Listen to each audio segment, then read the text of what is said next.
நான் தூங்காத போதும் என் துன்பத்தின் போதும் என் அன்னை போல் காத்தாயனை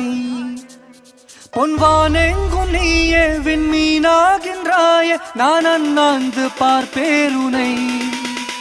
நான் கேட்கும் வரம் என் வாழ்நாள் தவம் உன் அன்பன்றி வேறேதடி